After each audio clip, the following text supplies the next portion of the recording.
Yo à tous, c'est Tijian. Aujourd'hui on se retrouve pour parler d'une nouvelle espèce dans Doctor Who, les Carvanista.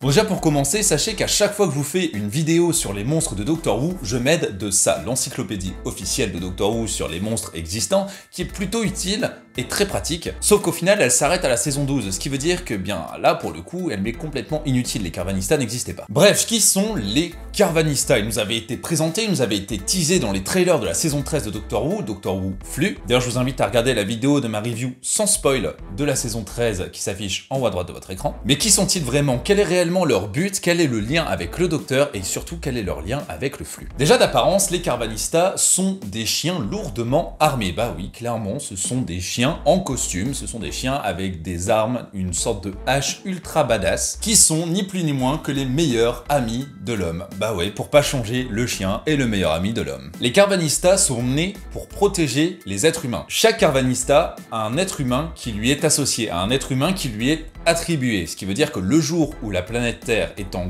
péril imminent, où vraiment ils savent que toute l'humanité va y passer, eh bien les Carvanista vont devoir intervenir pour protéger les humains. C'est la raison d'ailleurs pour laquelle ils ne sont pas intervenus quand les Cybermen ont attaqué la Terre, quand les Daleks ont failli tout détruire, etc., puisqu'il n'y avait pas un danger de mort imminent pour tous les êtres humains, puisque le Docteur était là, les Docteurs allaient arrêter les Cybermen, les Daleks et tous les autres monstres qui se sont pris à la tête. En tout cas, c'était surtout une très bonne excuse de la part du showrunner pour expliquer le fait que les Carvanista n'étaient jamais intervenus auparavant dans Doctor Who. Bref, l'arrivée du flux, un danger imminent qui, s'il passe sur la Terre, va détruire toute forme de vie sur la planète et même peut détruire la planète en elle-même, va vraiment tout réduire à néant.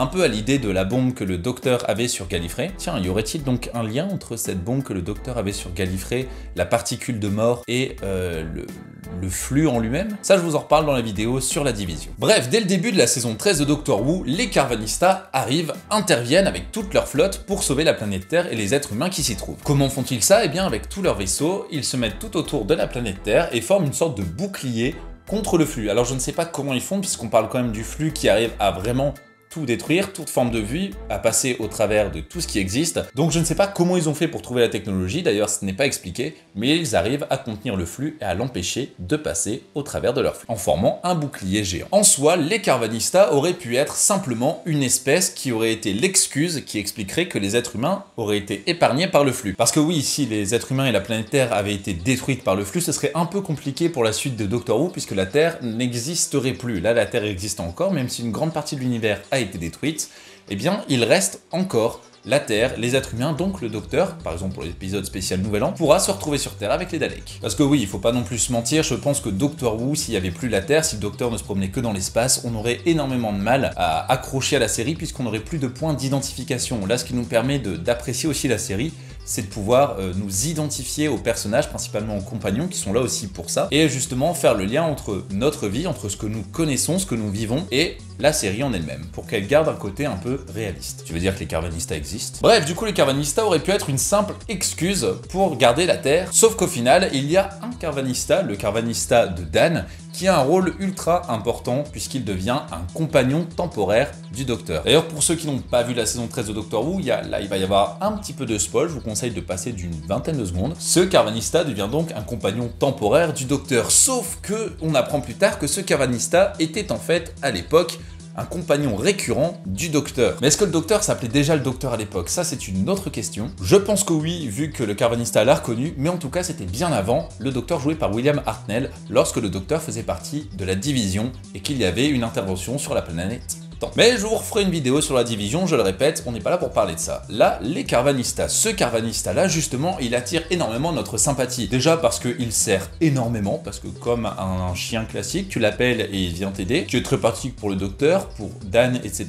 Parce que au final, à chaque fois qu'ils ont besoin d'un coup de main, ils se servent du vaisseau de ce Carvanista ou de ce Carvanista-là qui les aide. Il y a aussi le fait que dans cette saison 13, l'histoire d'amour qui se passe dans toute la saison, l'une des deux personnes concernées par cette histoire d'amour réussit à piquer le vaisseau vaisseau d'un des Carvanista pour essayer de retrouver son bien-aimé, même si au final ça marche pas super bien, parce que notre Carvanista préféré réussit à ramener le vaisseau. Et forcément, s'il y a une brèche dans le bouquet de la Terre, c'est un peu chaud. Mais bref, au final, c'est à peu près tout ce qu'on sait sur les Carvanista, simplement qu'ils sont là, que c'est une espèce assez puissante, qui n'est là que pour protéger les êtres humains. Alors pourquoi une espèce s'est dit un jour, tiens, je vais protéger les humains? Bien ça, ce serait pas mal de le savoir, mais pour l'instant, on n'en sait rien. En tout cas, une chose est sûre, on n'est pas certain de revoir les Carvanista tout de suite, parce que ils ont un rôle important dans la saison 13, ils sont quand même les protecteurs des êtres humains, sauf que maintenant que le flux n'existe plus, que le flux n'est plus dans la galaxie, dans cette galaxie en tout cas, dans cet univers, bah on n'a plus besoin d'eux avant un bon moment, donc pour l'instant ils vont retourner tranquillement sur leur planète et on les reverra quand on aura besoin d'eux. Un peu à l'idée des Judoon qu'on avait découvert avec David Tennant, eh bien on les avait pas vus pendant un long moment, en tout cas ils n'avaient pas eu un rôle principal avant Jodie Whittaker, avant ce docteur-là. Et donc je pense que les Carvanista, on va simplement les croiser, par exemple dans des bars, si vous vous souvenez, le jour où David Tennant faisait ses adieux à tout le monde. Il avait donné au Captain Jack Harkness le nom de Alonso, le fameux Alonso, Allons-y Alonso, qu'on avait vu dans la saison. Et dans le fond, il y avait justement tous ces aliens qu'on avait déjà rencontrés précédemment, d'où les Judoon qui étaient aussi présents dans ce bar galactique. Du coup, je pense qu'avant un long moment, les Carvanista vont simplement faire des petits caméos dans les saisons de Doctor Who, mais qu'on les verra pas en tant que rôle principal et encore moins en tant que compagnon. En attendant de les revoir, je vous dis à très bientôt.